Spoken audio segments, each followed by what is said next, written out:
Thiago Gomes, que vai responder a esse questionamento que o Rogério Nascimento fez antes do comercial. É com você, Thiago. Sim, Wilson, rapidinho, só para a gente complementar, eu queria só complementar a questão seguinte: diante dessa conjuntura de que o PSDB faria um, a União Progressista faria quatro, o MDB faria dois, então quatro com dois C, o PSD faria também dois, então tudo ficaria nove deputados. E aí a gente ficaria de fora, alguém ficaria de fora aí dessa conta aí, alguém que já tem mandato, né, que tinha mandato apenas até agora. Eu pensaria no Nivaldo Albuquerque, né, que hoje ele é deputado federal, está no União Brasil, está nessa chapa fortíssima da União Progressista. Eu até esqueci de falar o nome dele no bloco passado, mas aí ele também entra nesse rolo aí, tá? Já que ele tem mandato, né? O Marcos Beltrão, o Nivaldo, o Fábio Costa, qual é o outro? O deputado federal Arthur Lira, que agora foi o Alvinho, enfim. Então, assim, desse bojo aí da União Progressista, eles iam brigar entre eles por 4 vagas, tá? E ficaria de fora um nome que até agora há pouco era deputado, que é o deputado Paulão, né? No caso, a Federação Brasil da Esperança, PT, PV, PCdoB, não conseguiu montar uma chapa forte, não conseguiu montar uma chapa competitiva, até tentou ali, no último momento ali, atrair algum nome, de repente trazer até o Daniel Barbosa para a chapa Federação Brasil da Esperança, para dar um gás ali, mas não conseguiu de última hora. Então ficou o Paulão ali sozinho para tentar ser o puxador de votos dessa chapa. Provavelmente, a gente percebe aí pela densidade mesmo, não vai ter voto suficiente para chegar ao quociente eleitoral. Então ele ficaria de fora dessa próxima legislatura. Então é um nome que até então brigou muito para se manter no mandato, não teve essa questão da mudança aí do mandato dele, mas vai ficar de fora dessa questão. Então era isso que eu só queria complementar. Paulão ficaria de fora e o Nivaldo Albuquerque entraria também nesse bojo aí da União Progressista. Ou seja, eu enxergo 4 pessoas, de 3 a 4, eu vejo que entram 3 pessoas nessa coligação, e na repescagem, além do PSDB ficar com uma das vagas na minha matemática, eu vejo aí mais um nome do PP ou dessa federação entrando para ficar 4 na reta final. Pelo menos é o que eu calculo hoje. Quem vai ficar com essa última vaga, se é o Nivaldo ou não, a gente vai ver mais. Eu também estou pensando igual a você, 4. Já na relação dos candidatos do PSD, que isso interessa diretamente aqui no Agreste, porque tem um nome hoje que é muito forte, que seria a irmã do deputado Ricardo Nezinho. E aí mais à frente eu vou explicar o porquê. Temos outros nomes aqui do Agreste, que é a Samira do Basto, que vem fazendo um trabalho que tem uma desenvoltura muito grande. São 10 candidatos, candidatas, né? Que hoje tem candidatos. E aí o que acontece? Você tem o Davi Maia, a Gabi, você tem a Júlia Nunes, que a Júlia Nunes é bem conhecida aqui, que é a advogada, né? Que também, mas não é política. Você tem o Júlio César, que é um nome forte no Agreste, mas não conseguiu nem convencer os próprios vereadores, nem assim, nem todos os vereadores fecharam com ele, para federal, lá em Palmeira dos Índios. Aí você tem o Luciano Amaral, que eu acredito que ultrapassa os 100 mil votos nessa eleição. Tem que indicar que ele vai para 150 mil. Bom, aí é a matemática que vai nos dizer lá na frente. Você tem o Rui Palmeiras, que eu não vejo tanta musculatura. Aí tem a Ruth Nezinho, a Samira do Basto, a Silvânia Barbosa. Confesso que eu não conheço, me perdoe. E a Thaís Canuto, que tem um sobrenome forte. Mas, dentro desses 10 nomes, eu vejo eleger um e na repescagem também entrar um segundo. Repescagem é assim, na segunda contagem, tem a primeira contagem que entra direto, quando o partido monta ali a contagem de votos que elege um, aí tem a sobra. Aí na segunda rodada, aí dentro desse nome, eu enxergo a Ruth, eu não sei você se enxerga um outro nome, mas eu enxergo 2 nomes, porque na segunda rodada eu vejo entrar o segundo mais bem votado desse grupo. E hoje eu vejo a musculatura da Ruth muito forte. Eu não sei se você pensa assim. Eu estou citando nomes assim, os outros candidatos podem até ficar tristes e tal, mas é uma forma que eu faço a minha matemática, levando nomes. E pode ser, lógico que o voto está lá, ninguém vai saber, mas é a musculatura hoje do que é trabalhado. E daqui a pouco eu falo mais sobre essa questão da candidatura da Ruth, que vai bem mais além até das escolhas dos vices. Por quê? Porque o Ricardo Nezinho, a informação que eu tenho de bastidores, que ele vai ser candidato a prefeito contra o Yali Fernandes em 2028. E todos eles estão no MDB.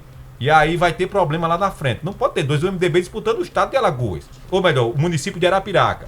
Então, essa musculatura, essa eleição, ela diz muito sobre a próxima eleição. Aí eu queria ouvir de você, se você já parou para fazer essa conta, como eu já parei várias vezes, e eu vejo hoje o Luciano Amaral, ele acima de 100 mil votos, ele tem uma musculatura muito forte, principalmente em toda essa região qual ele já atua, porque tem um poder, e aí eu vejo, na sobra, eu vejo provavelmente a Ruth representando Arapiraca. Não sei se você pensa dessa forma. O áudio, Tiago, o áudio cortou. Oi. Agora Oi. sim. Pronto. Arapiraca tem condições de eleger muitos deputados estaduais e federais. A quantidade de eleitores que existem em Arapiraca, realmente pode acontecer isso. Concordo com você que o Luciano Amaral vai estourar de votos. Até disse no bloco anterior que ele deve ser um campeão de votos nas eleições deste ano, por todo o trabalho que está sendo feito em todos os 4 cantos de Alagoas. Ele vai ter votos em todos os municípios de Alagoas. Esse é um trabalho que tem sido construído aí, muito com base no trabalho feito pelo deputado Marcelo Vitor, de quem ele é muito aliado, sempre foi muito aliado. Então, o Luciano Amaral já teve uma votação interessante lá em 2022, que inclusive puxou o Paulão para conseguir a eleição, né? Porque ele estava na Federação Brasil da Esperança, ele era do PV, o Luciano Amaral, e aí dessa vez ele está solto aí e vai conseguiu montar uma chapa muito competitiva, inclusive a maioria feminina. Se você fez a leitura aí, a maioria da chapa são 6 mulheres e apenas 4 homens. Então, desse grupo que está sendo formado aí que foi formado pelo PSD, nós temos pessoas com sobrenomes importantes, né? A Thaís Canuto, por exemplo, é filha do ex-deputado federal Carlos Alberto Canuto, aqui do Pilar. Ela vai brigar pau a pau ali nas vagas, ali nos votos, com o Renato Filho. A Silvânia Barbosa, que você disse que não conhece, ela é esposa, na verdade, do deputado Marcos Barbosa, vereadora por Maceió. A Silvânia Barbosa, né, tem um peso político muito forte aqui. E se alguém for votar no voto casadinho, vota no Marcos Barbosa e vota na Silvânia Barbosa para deputada federal. Então, ninguém pode subestimar essas pessoas, essas figuras, né? O Rui Palmeira, apesar dele estar fora, sendo o ambiente político mais para o interior, mas aqui na capital ele continua sendo forte, né? O ex-prefeito de Maceió, o Rui Palmeira. Mas, claro, a Ruth Nezinho hoje é um nome que eu digo que desponta aí, além, claro, da Samira do Baixo. Ninguém pode também subestimar a Samira do Baixo.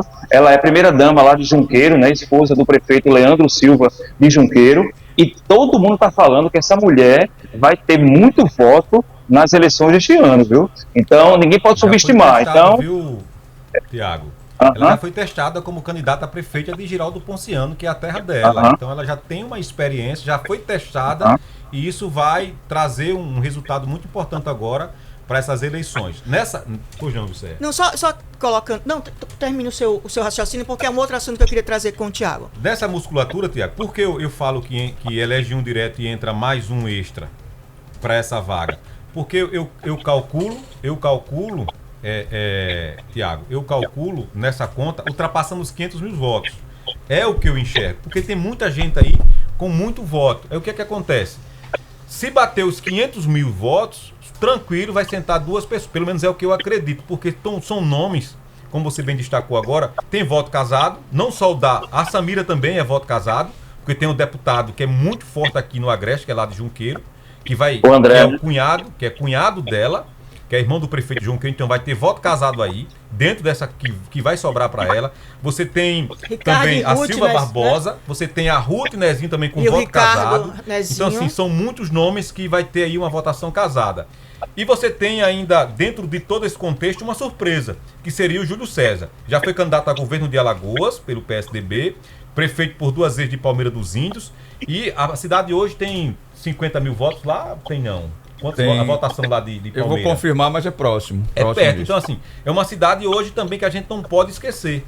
Por que eu vejo isso? Porque eu vejo o segundo colocado hoje entrando aí com a faixa de 50 mil votos. Aquele que bater 50 mil votos dentro do PSDB pode garantir a segunda colocação. Pelo menos é a matemática que eu faço.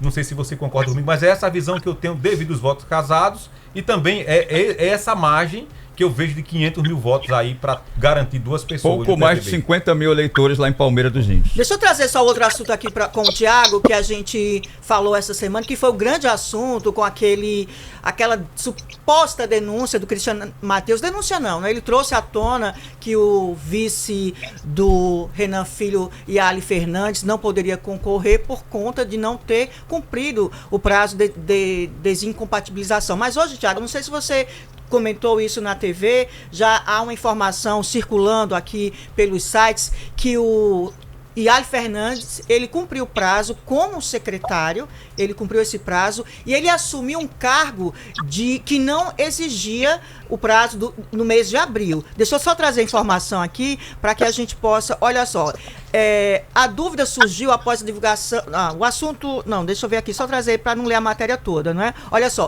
Yali Fernandes foi exonerado da função de secretário executivo em 24 de março, tá? O desligamento ocorreu antes do prazo apontado para a saída daquele cargo. Agora, depois de deixar a secretaria executiva, ele assumiu a função de assessor especial do gabinete do prefeito. E nesta nova função, o prazo que ele teria era 30 de junho. Portanto, tem a portaria aqui, 8555/26, desse cargo de assessor especial, e a portaria 311/2026 de secretário. Diante dessa informação, ele estava dentro do prazo estabelecido pela lei eleitoral. Thiago. Isso, eu vi essa informação, a gente não comentou isso na TV ainda, porque, Gilceia, a gente estava aguardando para saber se, de fato, alguém iria pedir a impugnação da candidatura dele. Seria um fato mais concreto. Porque quando está no ambiente das narrativas, tudo pode falar, né? Mas, assim, vai ter que comprovar, de fato, aquele delito, aquele erro, aquele equívoco, se, de fato, poderia implicar na candidatura dele. Então, como já existe essa informação, e se alguém ainda insistir em colocar a impugnação, porque o prazo já está aberto para a impugnação das candidaturas, então a Justiça Eleitoral que vai analisar. O candidato vai apresentar as suas razões, né, seus argumentos, e aquele que o impugnador, ele vai também apresentar as razões dele. E a Justiça Eleitoral vai pegar as regras, vai colocar na mesa e vai colocar em prática. Então, se existe uma exoneração no prazo hábil e que a nova função dele não implicaria nessa questão da desincompatibilização, então não existe o que se falar em relação a isso. É uma guerra de narrativas para tentar enfraquecer o candidato e tal. Vamos falar também alguma questão envolvendo alguém da chapa do PSDB, isso vai acontecer. Mas o fato é que apenas a Justiça Eleitoral tem condições de julgar com base nas regras que já estão estabelecidas aí pela Justiça Eleitoral. Então, o que se pode entender agora? Que o Yali é candidato, a candidatura dele vai ser analisada pela Justiça Eleitoral e, pelo jeito, não se tem nenhuma implicação nesse sentido. E só para complementar a informação e a gente encerrar, já é a hora do novo intervalo comercial, Thiago. O Movimento de Combate à Corrupção Eleitoral, o MCCE, protocolou questionamentos junto ao Ministério Público Eleitoral e também ao TRE sobre essa questão do Yali Fernandes, da desincompatibilização. Thiago, ficaríamos o programa todo conversando com vocês, né? Mas a gente sabe que você tem outras 1000 obrigações e a gente retorna amanhã. Muito obrigado por hoje, querido. Muito obrigado a vocês, mais uma vez. É um prazer sempre estar conversando com vocês. Amanhã, encontro marcado. Estarei por aqui.